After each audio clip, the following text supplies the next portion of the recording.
sahabat Nabi Hakim ibni Hizam.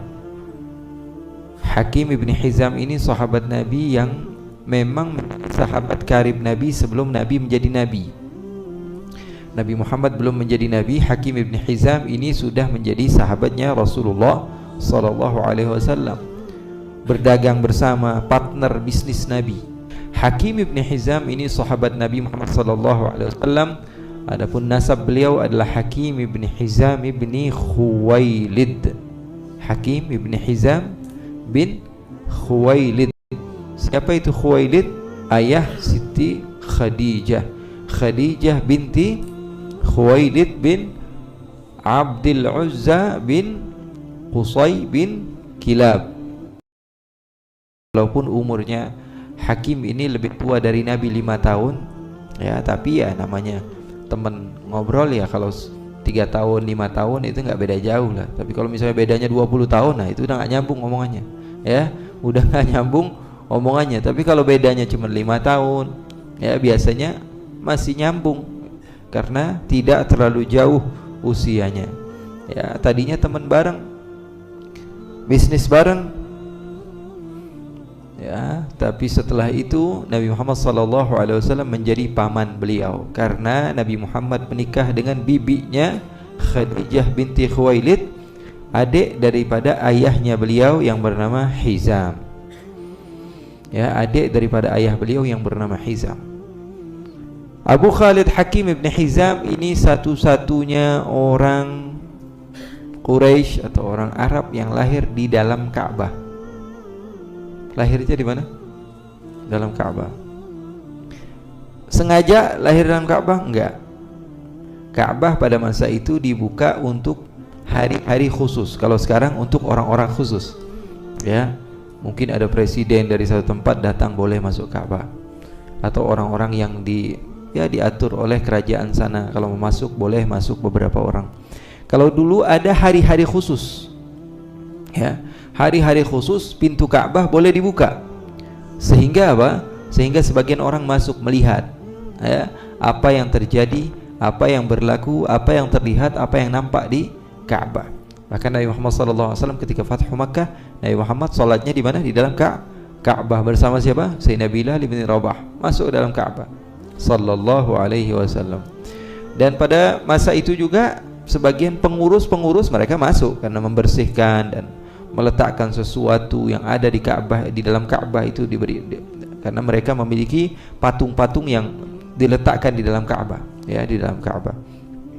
Nah, kalau ini bukan pengurus, bukan nabi, ibunya juga orang biasa ataupun ya memang beliau ini dari Bani Asad, artinya orang-orang yang mulia. Tapi ketika itu kejadiannya bukan gara-gara beliau diundang untuk masuk Ka'bah, tidak, tapi ada munasabat. Apa munasabat? Acara-acara rutin orang-orang di kota Makkah ketika itu, masuk-masuk mak-mak misalnya rombongan masuk ngelihat, pengen tahu begitu, ya, traveling lah istilahnya. Rombongan sini masuk, rombongan sini masuk. Apa yang terjadi ketika masuk? Ternyata ibunya ini lagi hamil 9 bulan. Lagi hamil 9 bulan dan ketika itu dikira mau lahirannya seminggu, 2 minggu atau 1 bulan lagi.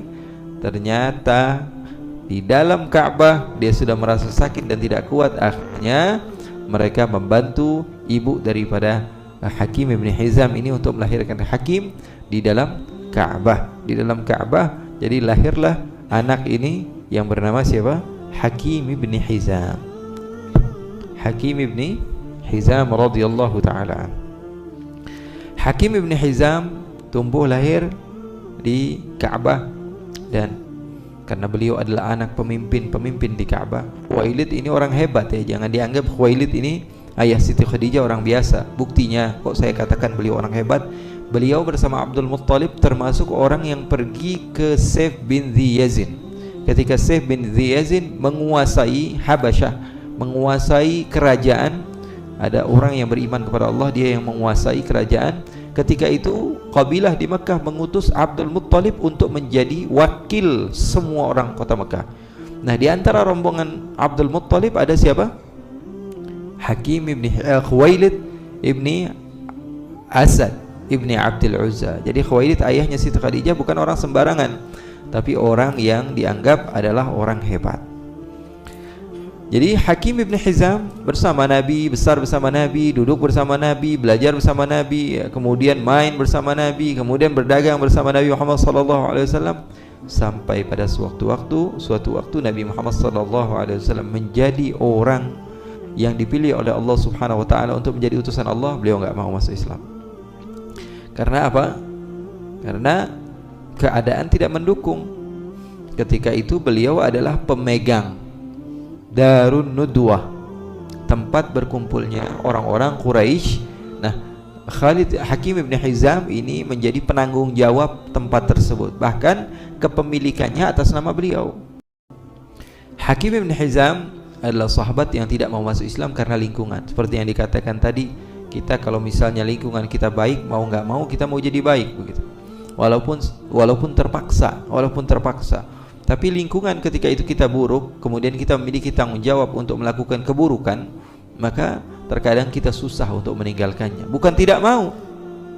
Buktinya apa? Saya buktikan ini. Hakim bin Hizam sebenarnya mau masuk Islam dari awal. Al-Abbas bin Abdul Muttalib, Abu Sufyan, ini orang-orang hebat, tapi kenapa terlambat masuk Islamnya? Karena mereka memiliki tanggung jawab dan kepemimpinan bagi orang-orang yang di bawah mereka. Kalau mereka berubah, orang yang di bawah bisa mencemooh, bisa menjelek-jelekan, ya, seperti Qaisar Ar-Rum.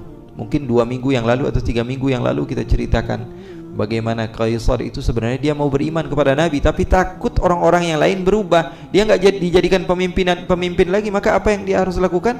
Ikutin apa kata mereka, sudah, mau nggak mau. Nah, ini namanya orang yang tidak memiliki apa? Tidak memiliki kekuatan di dalam memilih, ya. Maka Hakim bin Hizam setelah itu tahun ke-8 dia mantap. Loh, kok dikatakan tadi bahwa sungguhnya Hakim bin Hizam sebenarnya ada kemauan untuk masuk Islam? Iya, karena beliau orang cerdas dan dekat dengan Nabi. Buktinya Nabi Muhammad dikirimin hadiah.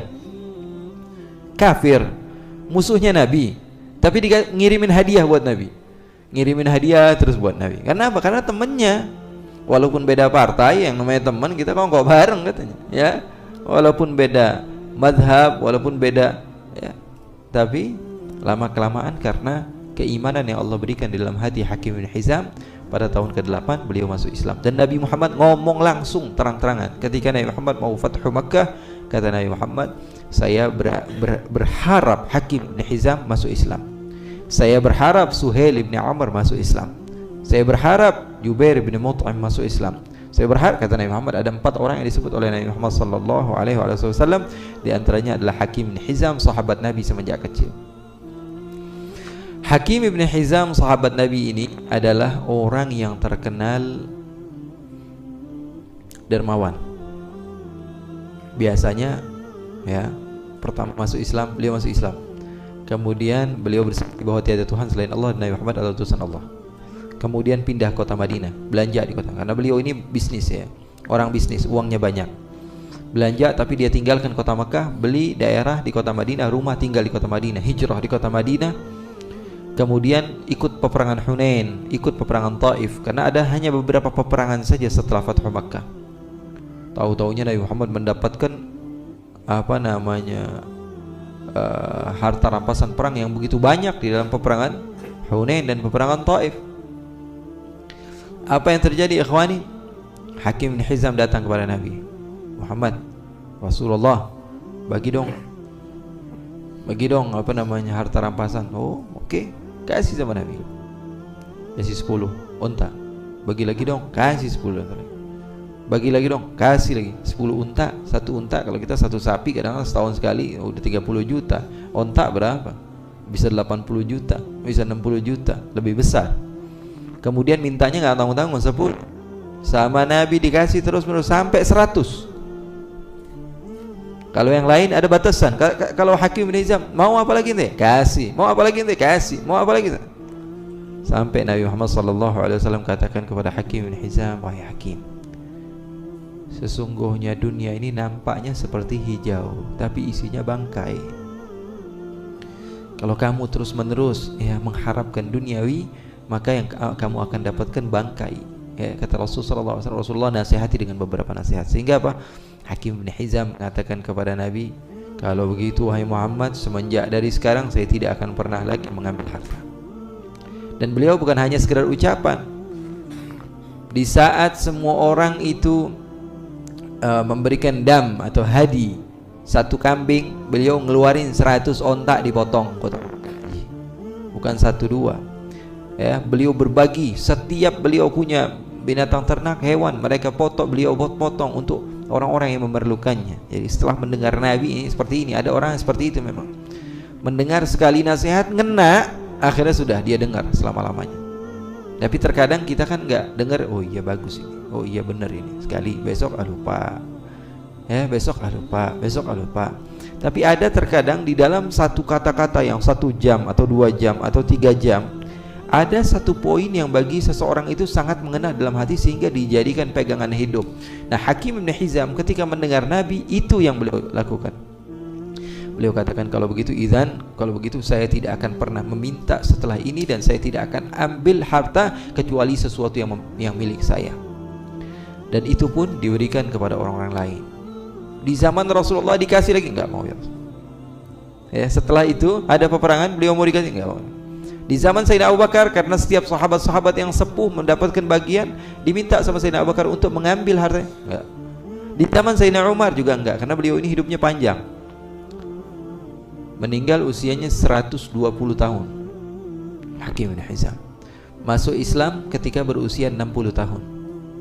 Masuk Islam ketika berusia 60 tahun.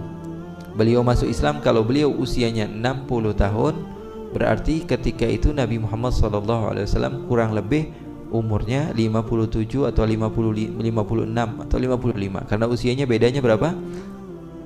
5 tahun. Masuk Islam usia 60 tahun, kemudian wafat ketika berusia 120 tahun. Ini termasuk sesuatu yang kebetulan yang begitu istimewa bagi sebagian orang. Hakim bin Hizam, sahabat Rasulullah SAW, diminta oleh Sayyidina Umar untuk mengambil hak milik beliau. Beliau katakan tidak, sehingga beliau wafat dalam keadaan keimanan kepada Allah Subhanahu wa taala dan meninggalkan dunia.